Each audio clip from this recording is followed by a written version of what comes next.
Assalamualaikum warahmatullahi wabarakatuh. Kami dari kelompok 4 yang terdiri dari 3 anggota, itu dengan saya sendiri Natasha Agustin, Saya Jihan Maulidina. Saya Kayfayat Hatmuklis. Sebelumnya terima kasih kepada Bumi Manisma selaku dosen mata kuliah perdagangan luar negeri. Di sini kita akan menjelaskan materi tentang cara melakukan perdagangan luar negeri. Mari teman-teman kalian mendengarkan penjelasan dari kelompok kami. Melakukan perdagangan luar negeri tidak semudah yang dibayangkan, karena ada ketentuan-ketentuan yang harus dipenuhi untuk masuk batas wilayah suatu negara tertentu. Ketentuan-ketentuan tersebut adalah berupa tarif dan non-tarif, pajak, subsidi ekspor, dan subsidi produksi. Tujuan pemberlakuan ketentuan tarif adalah dalam rangka melindungi industri dari dalam negeri agar bisa hidup dan mampu bersaing dengan produk yang masuk. Dan non-tarif merupakan cara untuk menghambat atau mengurangi arus barang masuk. Hambatan-hambatan ini akan dapat mengurangi penerimaan devisa dari perdagangan internasional. Namun bukan berarti dengan adanya hambatan-hambatan tersebut kita tidak bisa melakukan perdagangan luar negeri. Di mana dalam perkembangan persaingan global ini, perdagangan luar negeri dapat dilakukan dengan berbagai macam cara, yaitu ekspor, barter, konsinyasi, package deal atau imbal beli, dan juga binder crossing. Cara pertama yaitu ekspor, di mana ekspor merupakan kegiatan mengeluarkan atau menjual suatu produk, baik itu barang ataupun jasa dari dalam negeri ke luar negeri, yang biasanya untuk tujuan untuk komersial ataupun penjualan. Sedangkan dalam perdagangan internasional, ekspor merupakan suatu bentuk kegiatan perdagangan lingkup internasional yang bertujuan untuk memberikan rangsangan terhadap permintaan dalam negeri yang menyebabkan tumbuhnya industri-industri pabrik besar. Kemudian ekspor sendiri terdiri dari 2 macam, yaitu ekspor secara langsung dan ekspor secara tidak langsung, di mana ekspor secara langsung dilakukan oleh perusahaan besar yang telah memiliki divisi ekspor tersendiri. Sistem kerja ekspor secara langsung itu ketika sebuah perusahaan menjual barang atau jasa secara langsung kepada pembeli di negara tujuan ekspor. Artinya dalam hal ini, pelaku usaha tidak perlu menggunakan perantara sehingga perusahaan tidak perlu khawatir dengan pihak ketiga yang mengambil potongan harga. Dengan ekspor secara langsung, perusahaan ekspor akan menangani semua komunikasi dan negosiasi klien dengan bisnis internasional.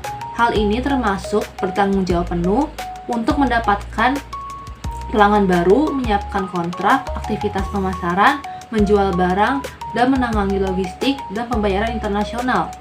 Lalu selanjutnya ekspor secara tidak langsung, di mana ekspor secara tidak langsung dapat dilakukan melalui model bapak angkat atau bisa juga melalui ekspor agen atau agen ekspor.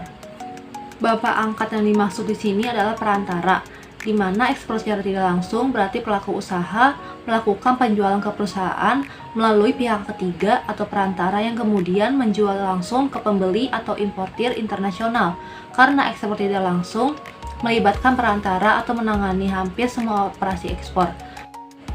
Lalu cara selanjutnya untuk melakukan perdagangan internasional adalah barter, di mana barter merupakan pertukaran barang secara langsung tanpa mata uang sebagai penukaran atau transaksi dan tanpa adanya pihak ketiga. Barang yang diimpor tersebut dengan barang yang diekspor nilainya sama. Sistem barter ini merupakan bentuk paling sederhana dari counter trade yang merupakan pertukaran barang dengan barang secara langsung tanpa adanya pembayaran dalam bentuk uang, dan banyak ditempuh di negara-negara berkembang karena adanya kesulitan meningkatkan volume dan mempromosikan barang ekspornya. Yang kedua ada barter alih atau Swiss barter, di mana barter alih ini merupakan jenis barter yang salah satu pihaknya tidak mungkin memanfaatkan sendiri barang yang diterima sehingga mengalihkan barang tersebut ke negara ketiga yang membutuhkan. Yang ketiga ada imbal beli atau counter purchase, di mana imbal beli adalah sistem perdagangan timbal balik antara dua negara, di mana suatu negara yang menjual produk kepada negara lain harus membeli pula suatu produk negara tersebut, atau dengan mengaitkan ekspor dengan impor. Keempat ada barter beli kembali atau buy back barter, di mana dalam barter beli kembali ini pensuplai barang menerima sebagian atau seluruh pembayaran dalam bentuk hasil produk yang dihasilkan oleh industri yang dipasoknya. Konsinyasi adalah sistem penjualan di mana pemilik barang menitipkan barangnya kepada pihak lain untuk dijual. Kepemilikannya tetap kepada pengirim sampai barang tersebut terjual. Terus, dia itu juga dalam konteks perdagangan luar negeri, konsinyasi berarti eksportir atau perusahaan di Indonesia yang mengirim barang ke luar negeri untuk dititipkan pada agen atau distributor di negara tujuannya. Tahap perdagangan luar negeri, konsinyasi. Persiapan dan perjanjian. Yang kedua, perizinan dan dokumen. Ketiga, pengiriman barang. Yang keempat adalah pemasaran dengan. Kelima, penjualan dan laporan. Keenam, pembayaran. Dan yang terakhir, buat barang yang tidak laku itu bisa dikembalikan atau bisa juga diberi diskon sesuai perjanjian. Dokumen yang diperlukan. Yang pertama, kontrak konsinyasi. Yang kedua, faktur konsinyasi. Yang ketiga, packlist. Yang keempat, bill of lading. Yang kelima, certificate of origin. Keenam, dokumen kepabedanan. Keuntungan dan resiko. Keuntungan eksportir bisa memasuki pasar baru tanpa agen tetap dan barang lebih cepat dikenal oleh konsumen. Resikonya, resiko barang rusak atau tidak laku lebih besar di pihak eksportir dan pengawasan penjual di luar negeri lebih sulit. Package deal atau biasa disebut juga dengan imbal beli. Package deal ini bentuk perdagangan luar negeri yang dilakukan melalui pertukaran barang atau jasa antar negara tanpa pembayaran tunai penuh. Biasanya disebut juga dengan counter trade atau barter modern karena pihak importer membeli barang atau jasa dari negara lain dengan imbalan barang atau jasa sebagai pembayarannya. Biasanya digunakan bila negara pembeli kekurangan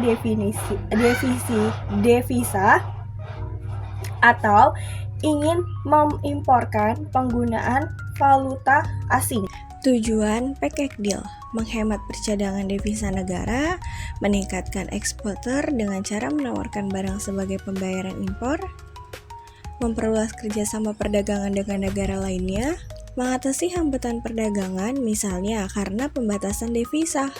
Bentuk-bentuk package deal atau imbal beli. Yang pertama itu ada barter, yang biasanya bertukar langsung barang dengan barang. Yang kedua ada converse, penjual setuju membeli kembali barang dari pembeli dengan nilai tertentu. Yang ketiga ada buyback, pembayaran impor mesin atau peralatan dilakukan dengan hasil produksi yang dihasilkan oleh mesin tersebut. Yang keempat ada Swiss standing, hak menerima barang atau imbal beli dijual kepada pihak ketiga. Cara melakukan perdagangan luar negeri atau package deal. Yang pertama itu ada negosiasi. Yang kedua ada penyusunan kontrak. Yang ketiga ada perizinan. Yang keempat ada juga nih yang namanya pelaksanaan. Yang kelima ada pembayaran atau penyerahan barang. Yang keenam ada pengawasan.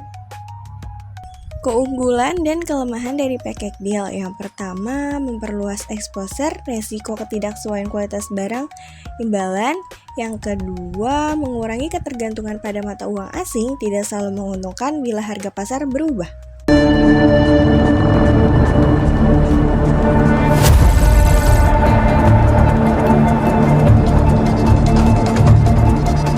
Anything to declare today? Here you go, have a good one. Here at San Isidro, we're the busiest land port in the country. About 100,000 people cross here every day. Selanjutnya pembahasan tentang border crossing. Nah, border crossing ini adalah proses atau tindakan melintasi batas wilayah antar dua negara yang melibatkan pergerakan orang, barang, kendaraan, atau hewan dari suatu negara ke negara lainnya. Contohnya pembatasan antara Indonesia dan Malaysia yang terletak di Pulau Kalimantan. Nah, pembatasan ini antar negara ini bisa berupa pos, tembok, pagar, atau sungai. Tapi khusus wilayah Indonesia dan Malaysia, pembatasannya dijaga melalui pos lintas batas negara atau PLBN. Nah, orang yang sering melintasi perbatasan ini siapa aja sih? biasanya turis, imigran, atau pekerja yang bekerja di dua negara. Saat melintas, mereka akan melalui tempat pemeriksaan resmi yang disebut dengan border checkpoint. Nah, disinilah paspor dan visa mereka akan diperiksa untuk memastikan semuanya masih berlaku dan sesuai dengan aturan. Nah, border crossing ini dapat terjadi melalui dua cara, yaitu yang pertama ada sea border, di mana lintas batas laut. Nah, sistem perdagangannya ini melibatkan dua negara yang memiliki batas negara berupa lautan, dan perdagangannya juga dilakukan secara penyeberangan laut. Contohnya Indonesia dengan Singapura. Nah, kan perbatasan ini terletak di Selat Singapura, yaitu selat sempit yang memisahkan Pulau Batam di Indonesia dengan Pulau Singapura. Batas ini penting untuk pelayaran, keamanan, dan juga sumber daya laut. Lalu yang kedua ada overland border, di mana lintas batas darat. Nah, sistem perdagangannya yang melibatkan dua negara yang memiliki batas negara berupa daratan. Kalau tadi secara lautan, kalau overland ini secara daratan. Nah, perdagangannya juga dilakukan dengan cara penduduk nih harus melakukan interaksi melewati batas daratan di masing-masing negara melalui persetujuan yang berlaku. Contohnya Kalimantan dengan Malaysia, perbatasan darat Indonesia dengan Sarawak Malaysia yang berada di Pulau Kalimantan. Dan yang paling terkenal adalah Entikong atau Tebedu. Nah, perbatasan ini juga penting loh secara strategis, ekonomi, dan juga keamanan. Tetapi juga menghadapi tantangan penyelundupan dan keterisolasian. Selanjutnya ada jenis-jenis border crossing. Yang pertama ada legal. Nah, legal ini adalah perpindahan antar negara yang dilakukan secara sah atau resmi, seperti memiliki paspor, visa, dan mengikuti aturan imigrasi dan bea cukai. Nah, contohnya orang yang pergi ke luar negeri untuk liburan, sekolah, bekerja, atau berdagang secara resmi. Yang kedua itu dilakukan secara ilegal, di mana perpindahan secara ilegal ini dapat terjadi ketika seseorang masuk ke negara lain tanpa izin resmi. Contohnya melewati perbatasan tanpa dokumen atau menggunakan dokumen palsu. Nah, tindakan ini melanggar hukum yang dapat beresiko bagi individu maupun negara yang dituju. Selanjutnya ada jenis-jenis perbatasan. Yang pertama ada perbatasan fisik atau secara geografis, di mana perbatasan fisik ini adalah batas wilayah yang terbentuk secara alami oleh bentang alam. Contohnya pegunungan, sungai, dan danau. Yang kedua ada perbatasan politik. Nah, di mana perbatasan politik ini adalah garis buatan manusia yang memisahkan wilayah kekuasaan. Contohnya perbatasan internasional, perbatasan nasional, dan juga perbatasan buatan. Yang ketiga ada perbatasan budaya, di mana perbatasan budaya memisahkan kelompok masyarakat berdasarkan perbedaan budaya, seperti bahasa, agama, adat istiadat, atau etnis. Selanjutnya ada studi kasus mengenai perbatasan antara Indonesia dan Malaysia, di mana penyeberangan perbatasan di PLBN Entikong mencerminkan kompleksitas pengelolaan wilayah perbatasan antara Indonesia dan Malaysia. Meskipun pemerintah telah melakukan berbagai upaya seperti revitalisasi infrastruktur, kerjasama bilateral, dan sosialisasi kepada masyarakat, namun, permasalahan seperti imigrasi ilegal, penyelundupan, dan ketimpangan pembangunan masih terus terjadi. Hal ini menunjukkan bahwa pendekatan pembangunan fisik saja itu tidak cukup, juga dibutuhkan pengawasan yang lebih ketat, pendataan penduduk yang akurat, pemberdayaan ekonomi lokal, serta kerjasama lintas sektor dan lintas negara yang lebih erat. Pengelolaan perbatasan yang lebih efektif harus mampu menyeimbangkan antara aspek keamanan nasional, perlindungan hak asasi manusia, dan peningkatan kesejahteraan masyarakat perbatasan.